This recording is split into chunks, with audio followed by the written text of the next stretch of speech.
दी गई और सुंदर कमला नगर की जो जनता काफी दिनों से परेशान दिखाई दे रही थी, आपने बड़ा अच्छा सिचुएशन दिया है और लोगों को मानने भी है, उसमें कुछ अलग से अमेंडमेंट हो सकते हैं।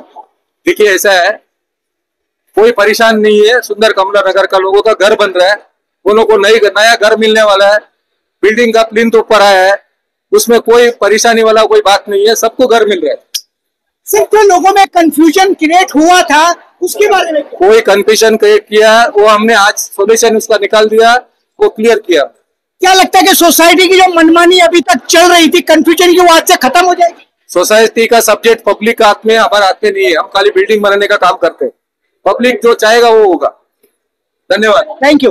ठीक है सर, उसी के साथ में ठाकुर साहब है। ठाकुर साहब, मैं आपसे ये जानना चाहता हूँ कि मुंबई शहर के अंदर कंस्ट्रक्शन में आपका बड़ा नाम अनुभव है, जिस तरीके से सुधाकर जी ने कहा है, क्या लगता है कि इसी तरीके से रूल होना चाहिए? देखिए ऐसा है कि सुधाकर जी एक बहुत विश्वास पात्र नाम है स्लम रिहेबिलिटेशन के डेवलपमेंट का। सुधाकर जी ने लोगों को अच्छा से अच्छा घर दिया है और मेरा विश्वास है कि यहाँ भी लोगों को सबसे अच्छा घर बना के देने वाले, इसका मुझे पूरा कॉन्फिडेंस है। सुधाकर जी गरीबी को समझते हैं, वो बोलते हैं कि गरीब का झोपड़ा ही उसकी दुनिया होती है, उसको अच्छा घर बना के देना चाहिए और वो देंगे। हाँ सर, अभी सब समझ गया, सबको बराबर हो गया, सब समझ गया, पब्लिक पूरी। आपको कंफ्यूजन नहीं होगा? नहीं हो गया। अभी जो कंफ्यूजन था ना, वो सोसाइटी ने कंफ्यूजन फैला के रखा था, आज जो डेवलपर ने जाके पूरा क्लियर किया है। यही बात अगर सोसाइटी कर देती तो इतना बड़ा मजाकड़ा जमा करने की जरूरत नहीं पड़ती थी, क्योंकि हम लोग खुद को पक्का मकान चाहिए सबको। जी ने आश्वासन दिया, सारी बातों को क्लियर किया, क्या आपका विश्वास है कि वैसा ही होगा? देखिए, आप जो सुधाकर साहब आए थे और जो राजेश्वरी मैम और जो साहब थे, उन्होंने जो आश्वासन दिया है झोपड़पट्टी के लिए, वो एक नंबर है और उन्हीं के बोलने के ऊपर चलना है, क्योंकि एक झोपड़ा किसी के लिए महल है, हमारे लिए तो महल है एक झोपड़ा। ओके सर, क्या कहेंगे आप? आपने बहुत सारे सवाल सारे सवालों के जवाब मिले? सर, मुझको पूरे जवाब मिले हैं और सुधाकर साहब के ऊपर भरोसा है और मालिक ने चाहा जो नई सोसाइटी बनेगी इंशाल्लाह वो बहुत अच्छी बनेगी। हमारे सुंदर कमला नगर में जितने भी हम हैं एक बहुत अच्छे लोग हैं, मालिक ने चाहा सब अच्छी बिल्डिंग बनेंगे, लेकिन इसमें आपका साथ और आप सबका आशीर्वाद हमारे साथ रहना जरूरी है। क्या लगता है कि आप लोग भी खुश हुए आज फैसले से? आज के फैसले से खुश तो है सर, लेकिन हम लोग को ये है क्या, जो टूटेगा नहीं हम लोग का घर, तो उनके लिए हम लोग का गटर लाइन और पानी का लाइन का फैसिलिटी करके दीजिए हम लोग को। क्या फैसला हुआ, सामने जो भी होएगा अच्छा हुआ, बस अच्छा हुआ, क्या हुआ? अच्छा क्या भरोसा 2 साल का टाइम दिया है, फिर बाद में मुंह से मुखर गए तो क्या भरोसा, बताओ?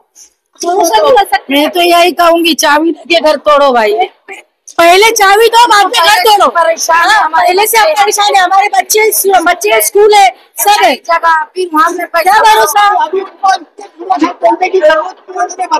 हम वो तोड़ेंगे तो भी हम नहीं देंगे तोड़ने के लिए, क्योंकि हमारा घर है, नहीं देंगे, हम नहीं देंगे तोड़ने के लिए। हमारे बच्चे की स्कूल है, हमारे सब प्रॉब्लम होता है, हमको क्यों देंगे?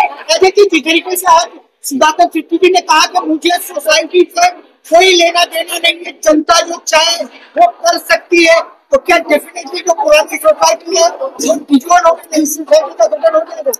नया और पुराने का बात नहीं है, सिर्फ क्लियरिटी होनी चाहिए थी। वो भी पुराने कमेटी के वहीं पे रहने वाले लोग हैं, उन्होंने अगर समन्वय रखा होता, लोगों के साथ संवाद किया होता, तो आज ये विसंवाद नहीं होता। उनको लगा कि हम करें सो कायदा, तो ये गलत उनका था। तो आज लोगों को फोन करना, उनके घर जाना, डॉक्यूमेंट पर साइन करना, कुछ बातें नहीं बताना, कुछ क्लियरिटी नहीं रखना, इसलिए लोगों में रोष था। तो अभी नई कमेटी बनेगी, नया ऊर्जा के साथ नया काम करेगी। इस तरह से सुंदर कमला नगर की जो समस्याएं थी, लोगों की जो बातें थी, लोगों की जो टेंशन थी, वो कहीं ना कहीं राजू भाई जो है कई दिनों से प्रयास कर रहे थे, मामला पुलिस थाने तक गया, लेकिन वो भिड़े रहे, लड़ते रहे और कहीं ना कहीं आज जो है सफलता मिलती हुई दिखाई दी है, क्योंकि खुद जो विकासक है और शेट्टी साहब यहाँ पर आए और उन्होंने बहुत सारी बातें, बहुत सारे सवालों के जवाब जो है जनता के समक्ष दिए। राजू भाई, क्या लगता है कि सुधाकर शेट्टी ने जो जवाब दिए लोगों के, जो आपने जो एक नॉमिनेशन फॉर्म बना रखा था, जो मामला था, क्या लगता है कि सब कुछ क्लियर हो चुका है क्या? नहीं ना, अभी सुधाकर शेट्टी ने आके सब बता दिए। क्या बोला, जिसको घर खाली जरूरत नहीं है, जिसको खाली करने का वो खाली करो, नहीं करने का नहीं करो। हम जबरदस्ती नहीं कर रहे हैं। अगर तुमको खाली करना भी है, स्कूल के बच्चे के सब बताया तुमने, तो आजू बाजू में तुम घर देखो, हमको बताओ, हम उसका भाड़ा बिड़ा हम भर देंगे। तुमको चेक नहीं चाहिए तो भी हम करने तैयार। हम कोई जबरदस्ती नहीं कर रहा है। हम तुमके लिए बिल्डिंग बना के दे रहा है अच्छे से, तुम जैसा बोले हम वैसा करेंगे। हमारा कोई जबरदस्ती नहीं है उसमें। राजू भाई, जिस तरीके से आप कह रहे हो कि बिल्डर ने जो कहा उससे सारे लोग एग्री है, तो अब आपकी बड़ी जिम्मेदारी बन गई है कि क्योंकि सोसाइटी जो पुरानी थी उसको भी जो है बिल्डर ने नकार दिया कि जनता जो चाहे, तो क्या नई सोसाइटी फॉर्म हो जाएगी अभी जल्दी? अभी क्या मालूम, मैंने मीटिंग लगाया। मैंने मीटिंग क्यों लगाया, सोसाइटी से पब्लिक पूछेंगे क्या है। वो सोसाइटी आ रही नहीं है, पूरी पब्लिक जमा हो गया, सोसाइटी आ रही नहीं। हम लोग फोन कर रहे हैं, मैसेज कर रहे हैं, 10 लड़का भेज रहे बुलाने को, आ रही नहीं, सब ऑफिस में बैठे। तो पब्लिक समझ गई ये सोसाइटी फ्रॉड है। तो इसके लिए हम लोग ने बोला अभी नया सोसाइटी बनाएंगे, जो अच्छे पढ़े लिखे हैं उसको निकालेंगे, इलेक्शन लगाएंगे, जो इसमें से निकल के सोसाइटी हम हमारा बनाएंगे।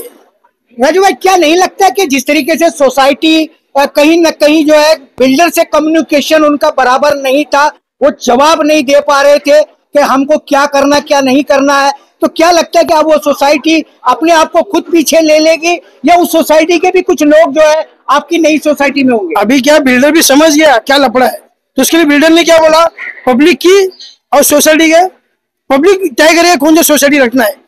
क्या मालूम है, सोसाइटी से हम लोग कोई लफड़ा नहीं है। सोसाइटी क्या अपना झोपड़ा पट्टी के बारे में सोचना चाहिए, सोसाइटी बिल्डर के बारे में सोचता है। सोसाइटी बिल्डर को बोलना चाहिए, बोला भाई जिसका घर है NH2 में उसको भी घर दो, और जिसका नहीं है उसको भी घर दो, जिसका कमर्शियल है उसको भी दुकान दो। तो सोसाइटी से झगड़ा कोई करेगा ही नहीं।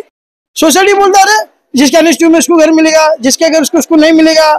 क्या सोसाइटी क्या समझाता, कुछ समझ में नहीं आता है।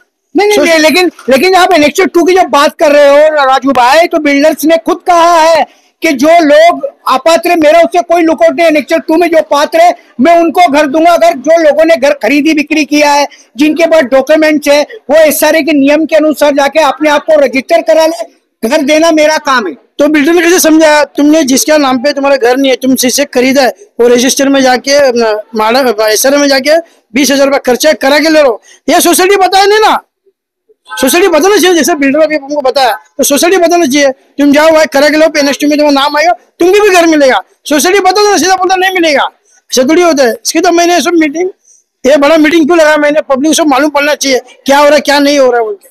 चलिए, जिस तरीके से राजू भाई ने बात की है और बिल्डर ने स्पष्ट तरीके से सारे सवालों के जवाब जो है जनता के समक्ष दे चुके हैं, अब कंफ्यूजन कहीं भी नहीं है। अब आने वाले दिनों के अंदर देखना यह होगा कि बिल्डर के कहे मुताबिक और राजू भाई और इनके साथ जो जनता जुड़ी हुई है, क्या वो वाकई में सुंदर कमला नगर के अंदर जो बनने वाली सुंदर सुंदर बिल्डिंगें हैं वो उनमें रहने के लिए जाएंगे और कोई आगे अड़चन नहीं होगी। अगर इस तरह की कोई प्रॉब्लम क्रिएट होती है तो फिर राजू भाई मैदान में होंगे और हम भी उनके साथ उनकी बातें, जनता की बातें सरकार तक और डेवलपर तक पहुंचाने का काम करेंगे। राजू भाई, आज के मीटिंग को लेकर के आपने वॉइस ऑफ महाराष्ट्र से चर्चा की, उसके लिए थैंक्स और धन्यवाद।